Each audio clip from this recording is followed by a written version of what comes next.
O que que seria uma outra sociedade, né? Eu não sou utópico, que nem você falou, né? Utópico é aquele, é o não lugar, né? É achar que a gente tem que inventar um novo lugar.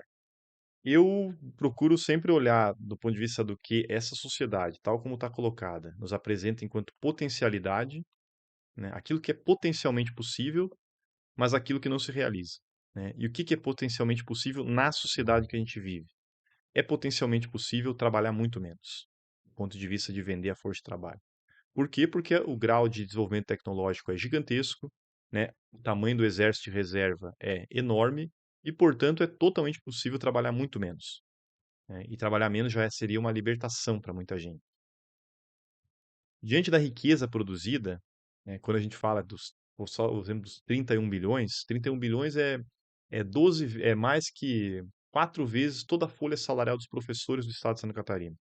Então seria possível, com toda a riqueza que é produzida, distribuir ela de maneira a melhorar substancialmente as condições de vida de todas as pessoas que vivem nessa sociedade. Portanto, é menos tempo, com mais acesso à riqueza, e daí o acesso à riqueza pode se dar de várias maneiras, né? Não apenas através do dinheiro, né? Mas com mais acesso à riqueza. E, essa, e essas duas questões unidas, que é tempo livre e acesso à riqueza, vai produzir uma humanidade muito melhor materialmente, com vista da sua constituição material, de tudo que a gente pode acessar enquanto celular, enquanto tablet, enquanto televisão, enquanto tudo que tem de acesso material, que dá para pegar, que dá para melhorar a nossa vida, livros, né, tudo que é possível, e elevação espiritual dessa sociedade. Vai ser uma sociedade mais culta, vai ser uma sociedade que vai entender melhor o amor, vai ser uma sociedade que vai entender melhor o outro, vai ser uma sociedade que vai respeitar mais a diferença que nos torna, né, díspares dentro da sociedade, né, e vai ser uma sociedade que vai entender melhor como funciona a vida, vai entender melhor como funciona a morte, vai entender melhor como se dá todas as relações que a gente constitui. Então, é essa sociedade que a gente pode produzir. Essa sociedade que está aqui na nossa frente, que a gente vê cotidianamente, né, como potencial, e aí a capacidade de ver, né, aquilo que é o fundamental da dialética, né, que é ver o que é potência e o que é efetividade, né? Então uma potência de construir essa nova vida, mas uma efetividade que é miserável, que transforma a riqueza em elemento de escravização, que transforma o trabalho, que é um elemento de emancipação, num elemento de desumanização e que não dá acesso à riqueza material e espiritual, e que torna a gente, todos nós, em maior ou menor medida, mesmo os mais cultos, né, em algum aspecto reprodutores da barbárie. Então é nisso que a gente tem que apostar, né? E quem tem capacidade de fazer essa mudança, não a minha ideia, né? Mas a classe trabalhadora tal como ela está colocada, porque não tem atalho na história, né? Não tem atalho.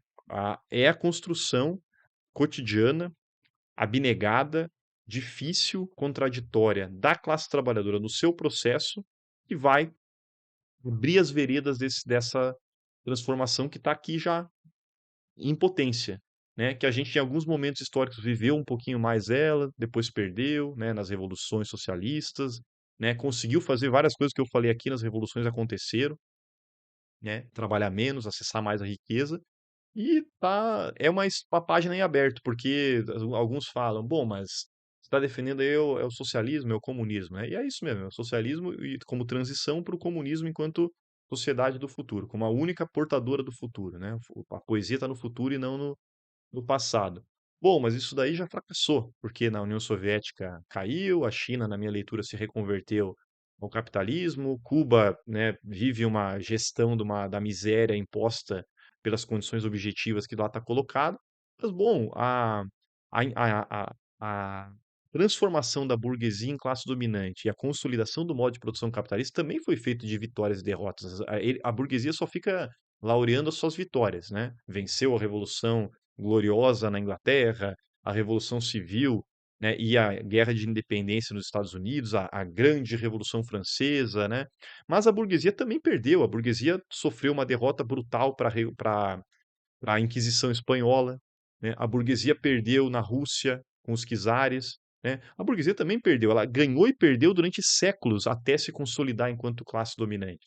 Nós não podemos, por conta de uma derrotinha, né, em um século atrás, achar que a história acabou por conta de um horizonte histórico muito restrito. Apenas se você achar que o teu único horizonte é o horizonte da tua vida individual, da tua vida mesquinha. Mas se o teu horizonte histórico for o horizonte da luta da classe trabalhadora, aí uma derrota aqui, outra acolá, ela é totalmente irrelevante diante do futuro maravilhoso que a gente tem para construir diante das potências que estão colocadas para a gente. Então é nisso que eu me afianço, né, para fazer o debate, para estar estudando, para estar militando, para estar tentando, na medida das minhas possibilidades, construir uma sociedade, né, que se aproxime dessa potência que já está aqui entre nós, né, e reduzir a jornada, acabar com a 6 por 1, reduzir a jornada de trabalho, melhorar o salário do trabalhador, melhorar o acesso à riqueza material e espiritual já é um passo no sentido dela, não sendo etapista, porque sem uma revolução que leve até a raiz, não tem como fazer diferente, né, como fazer essa transformação, mas é nisso que a gente tem não, né, é nisso que o conhecimento histórico nos leva, porque não é uma questão de crença, na minha avaliação, é uma questão de conhecimento do processo histórico, né, formação sobre a realidade social que a gente vive, que permite você ver, né, se ver essa diferença entre a potência e a efetividade que a gente vive.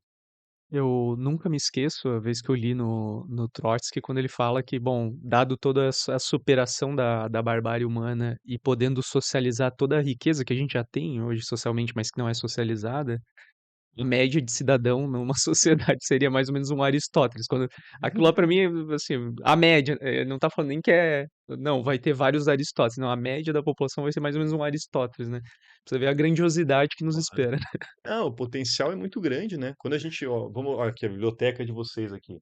Isso aqui é o potencial da humanidade, né, que produziu isso aqui, que produziu a capacidade da gente estar transmitindo aqui, né, gravando uma conversa aqui e transmitindo para o mundo inteiro. Isso é um potencial humano fabuloso que a gente criou. O problema não é um problema de de essência, de conteúdo, é um problema de forma política, de Sim. forma histórica. A nossa forma histórica não permite que isso seja amplamente socializado e fazer esses Aristóteles aí na média, né. Que imagina, não, mas é verdade, imagina o potencial de avanço, Sim, inclusive, que essa humanidade teria, claro. né, que se você porque é da quantidade, como é que se faz ciência, como é que se faz poesia, Como é que como surgiu Aristóteles, Platão, exato, da quantidade da da quantidade de homens livres gregos da época, então exatamente, né. Então, quanto mais pessoas liberadas da agrura do trabalho, né, e a gente pode liberar todo mundo, desde que cada um trabalhe um pouquinho, né, uhum, a gente vai criar uma sociedade de outro patamar, de outro intelecto, de sim. outra materialidade. Tinha uns cálculos, inclusive, há um tempo atrás, que eu lembro que o pessoal fazia sobre conjecturas, projeções sobre se a gente eliminasse hoje, o mais valor, quanto tempo a gente trabalhava. Não sei se tu tem algum dado Né, recente de mas projeção. agora sim, eu vou chutar aqui, mas não levem aí por científico, mas eu lembrava, na época da graduação, a gente lia o professor José Martins, falecido professor José Ah, Martins, que foi uhum. professor nosso aqui da economia da UFSC.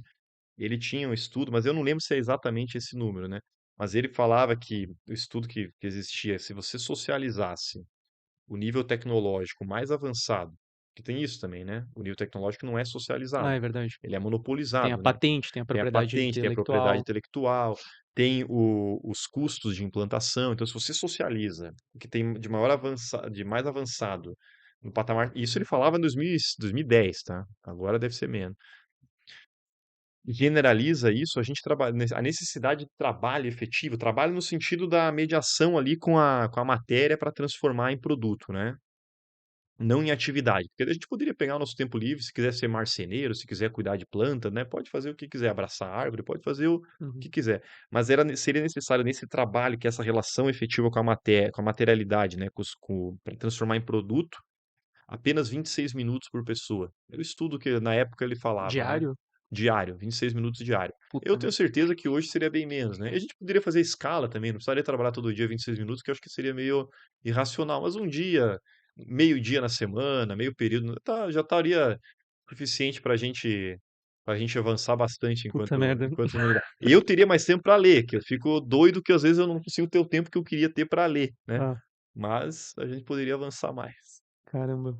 Eu não sabia disso, o número que eu tinha na cabeça era Mas maior. tem que pesquisar, tá? Tô Claro, falando claro. aqui, é uma lembrança remota, não Ó, é algo. cobrem o Molinari então, se a Aham. revolução acontece amanhã, todo mundo cobra. Daí o pessoal tem que trabalhar mais, vai querer me derrubar. É, até porque não vai ser socializado de imediatamente, né, já que a revolução É, infelizmente não acontece e não acontece, mundialmente ao todo. e não acontece de todo no mundo É, inteiro, né? Sempre ainda vai. mais se for no Brasil, que a gente vai estar E grau de produtividade. tomara que aconteça no país mais avançado. Esse negócio de revolução na periferia deu muito problema. Então, se é para fazer, se tivesse que apostar, escolher, é melhor nos Estados Unidos do que aqui. É, Apesar que a gente tem que trabalhar pela Revolução Brasileira, mas assim, que socialize claro. o mais avançado, que daí a gente diminui os custos as dores do parto. É Sim, sim. brincadeira, né? A gente tem que fazer, onde for para fazer, a gente vai ter que fazer a É, revolução. daí entra toda a discussão qual que é o elo fraco, né, mas bom, É, não exatamente. vou estender mais, porque vou acabar positivamente, para que todo mundo, quando terminar o dia em que tá escutando esse episódio, ir dormir pensando que poderia estar trabalhando 25 minutos por dia, sei lá, Isso. um dia por semana, e olhe lá, e o resto seria tempo livre, aí sim um tempo para dedicado à riqueza humana, né. Poder Exatamente. E a gente ler, poderia escolher o que fazer, inclusive, né? escrever, fazer o que quiser. Exatamente. Se quiser ficar na rede deitado, também fica, não É. precisa. E aí, camarada, gostou desse corte? Quer ver o Prelúdio chegar cada vez mais longe? Então junte-se a nós. O Prelúdio é um podcast socialista e revolucionário, construído de forma independente e autofinanciada para analisar a realidade da conjuntura brasileira e contribuir com a luta da nossa classe. Com o seu apoio, conseguimos crescer cada vez mais. Há duas formas de fazer isso. Uma é se tornando membro da escola, da IFOP Vânia Bambirra, por apenas R$ 10 por mês, e a outra é fazendo uma doação de um valor pontual que for possível para você. As duas formas nos ajudam bastante, então não deixe de contribuir se for possível. Além disso, você também nos ajuda se inscrevendo nesse canal, curtindo e compartilhando os nossos materiais para chegar cada vez mais longe. É isso, até uma próxima, tchau, tchau.